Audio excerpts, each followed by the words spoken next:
வெளிப்படுத்தின விசேஷம் அதிகாரம் 1. சீக்கிரத்தில் சம்பவிக்க வேண்டியவைகளை தம்முடைய ஊழியக்காரருக்கு காண்பிக்கும் பொருட்டு தேவன் இயேசு கிறிஸ்துவுக்கு ஒப்புவித்ததும், இவர் தம்முடைய தூதனை அனுப்பி தம்முடைய ஊழியக்காரனாகிய யோவானுக்கு வெளிப்படுத்தினதுமான விசேஷம்.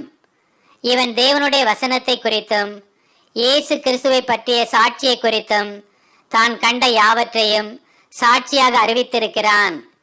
இந்த தீர்க்க தரிசன வசனங்களை வாசிக்கிறவனும் கேட்கிறவர்களும் இதில் எழுதியிருக்கிறவைகளை கை கொள்ளுகிறவர்களும் பாக்கியவான்கள். காலம் சமீபமாயிருக்கிறது.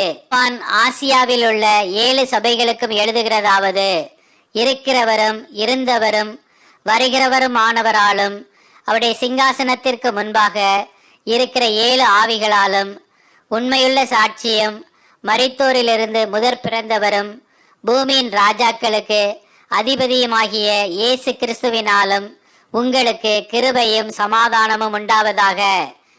நம்மிடத்தில் அன்பு கூர்ந்து தமது இரத்தத்தினாலே நம்முடைய பாவங்களற நம்மை கழுவி தம்முடைய பிதாவாகிய தேவனுக்கு முன்பாக நம்மை ராஜாக்களும் ஆசாரியர்களும் ஆக்கின அவருக்கு மகிமையும் வல்லமையும் என்றென்றைக்கும் உண்டாயிருப்பதாக. ஆமேன். இதோ மேகங்களுடனே வருகிறார். கண்கள் யாவும் அவரை காணும். அவரை குத்தினவர்களும் அவரை காண்பார்கள்.